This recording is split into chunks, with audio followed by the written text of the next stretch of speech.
Hey guys, Sandy here. Welcome back to the channel and welcome back to Follow a Sketch February. Now, Follow a Sketch February is a series that I've been doing for a couple years now, and it is hosted in the Scrapping Reflections Facebook group. Just a fun fact, because I've had a couple questions.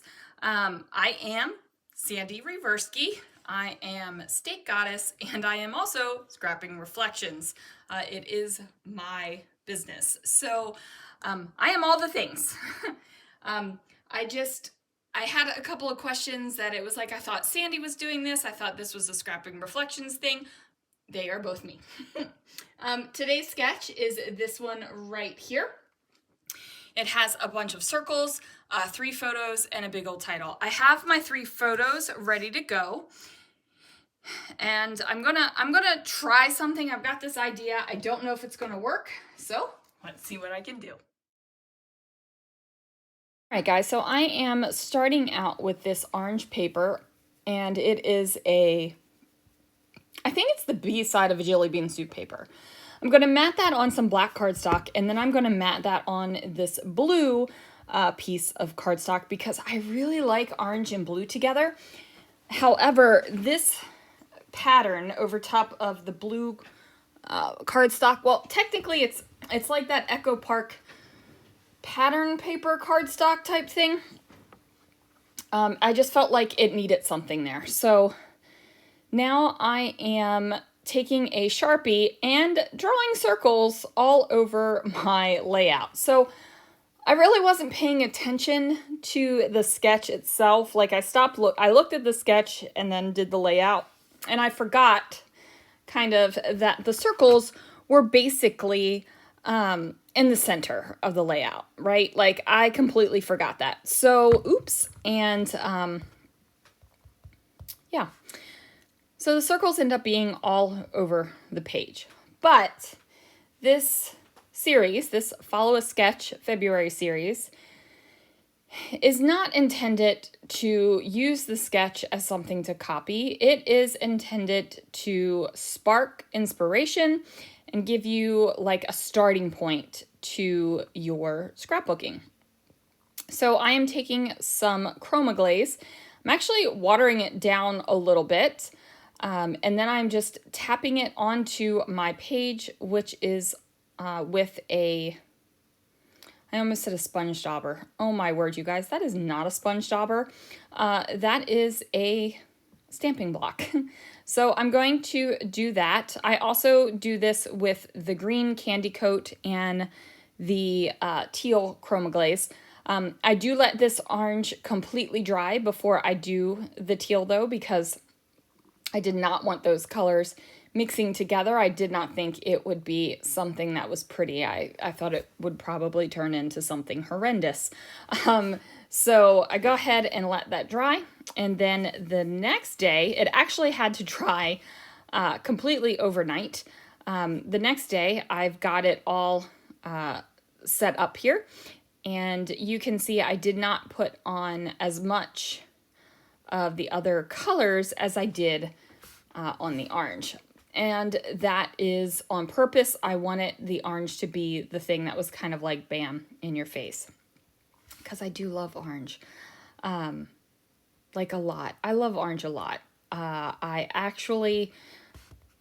Orange was one of my favorite colors to scrapbook with for a long time.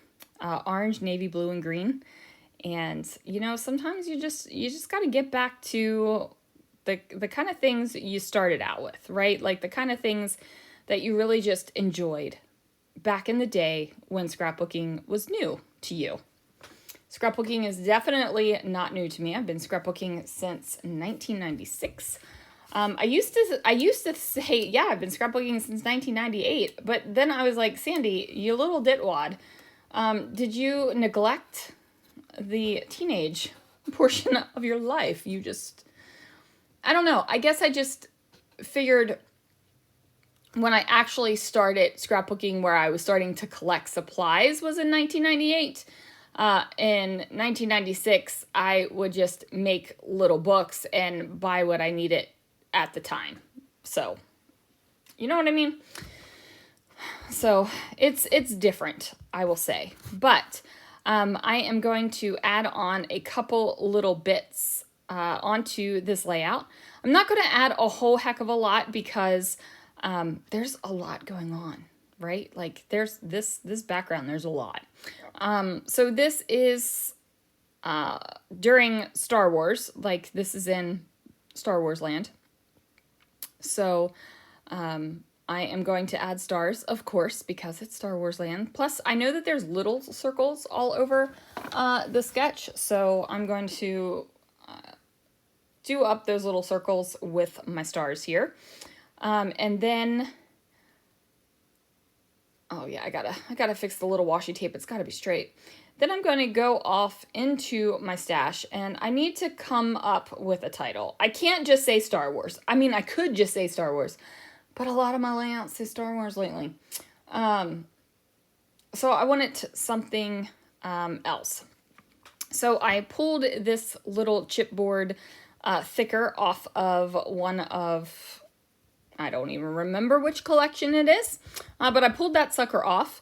And then I also grabbed some letter stickers and I spell out the word universe. Now, I don't have the proper letters to actually spell out universe, but I do have a letter C. So the only thing I really need to do is add a line and then voila, I got myself an E, right? Like, so yes, you can even Frankenstein